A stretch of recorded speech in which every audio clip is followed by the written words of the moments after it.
कहानी की समझ होती तो हीरो होते। जब ऋषिकेश मुखर्जी ने लगाई थी धर्मेंद्र और अमिताभ की क्लास, हंसते हंसते दी थी जिंदगी की कड़वी सीख ऋषिकेश मुखर्जी ने। जी हाँ, आज हम बॉलीवुड डायरीज में बात कर रहे हैं डायरेक्टर ऋषिकेश मुखर्जी की जिंदगी से जुड़ा ये खूबसूरत किस्सा, जिन्होंने दी थी जिंदगी की बहुत कड़वी सीख। नमस्कार दोस्तों, मैं आरजे वीर दमन आज बात कर रहा हूँ बॉलीवुड डायरीज में डायरेक्टर ऋषिकेश मुखर्जी, जिन्होंने भारतीय सिनेमा को कई यादगार फिल्में दी। साथ ही अपनी शिर्तों पर फिल्मों का निर्माण करने वाले डायरेक्टर ने कई स्टार्स को लताड़ भी लगाई थी।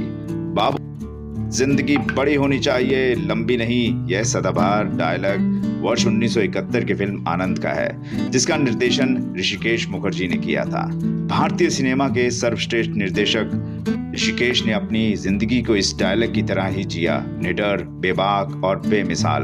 अभिमान, गुड्डी, गोलमाल, नमक हलाल, चुपके चुपके और अनुपमा जैसी क्लासिक फिल्में देने वाले ऋषिकेश ने कई संवेदनशील मुद्दों पर फिल्में बनाई। हालांकि वह सिनेमा जगत के एक तेज तर्रार निर्देशक के रूप में प्रचलित थे। हर एक सीन को बारीकी से फिल्माना और कभी भी उसमें परिवर्तन कर देना ऋषिकेश की खासियत थी। वे दर्शकों को हंसाते हंसाते जीवन के कड़वे सच से वाकिफ कराते थे।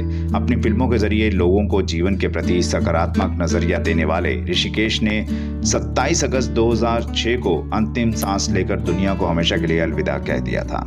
हालांकि वह अपने काम के जरिए आज भी अमर हैं। तो आइए बात करते हैं ऋषिकेश मुखर्जी से जुड़ा ये खूबसूरत किस्सा। ऋषिकेश मुखर्जी किसी भी कलाकार को आगे शूट किए जाने वाले सीन की कोई जानकारी नहीं देते थे।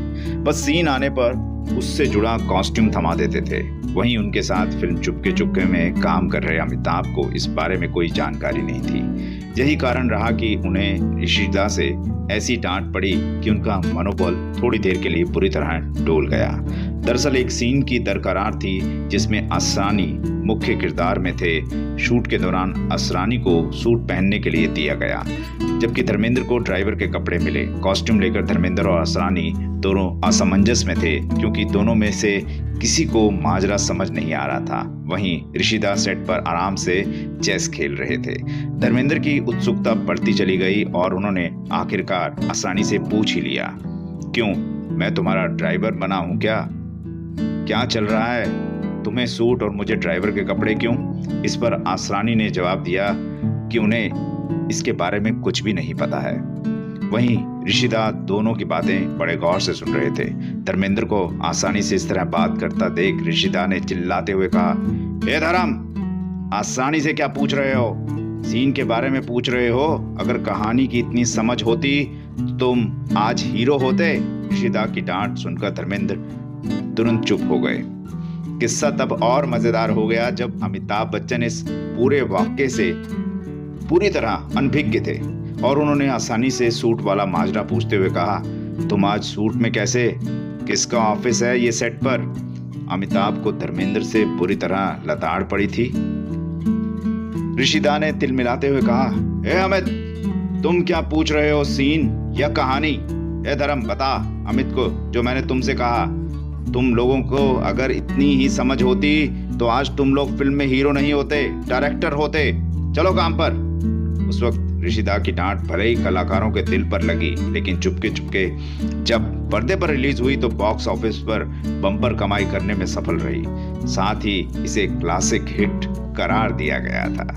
ऋषिकेश मुखर्जी अपनी फिल्मों के माध्यम से एक कलाकार को स्टार फिर सुपरस्टार बनाया, जिनमें अमोल पालेकर, धर्मेंद्र, अमिताभ बच्चन जैसे नाम शामिल हैं। बेहतरीन काम के लिए वर्ष 2000 में ऋषिदा को दादा साहब फाल्के अवार्ड से सम्मानित किया गया।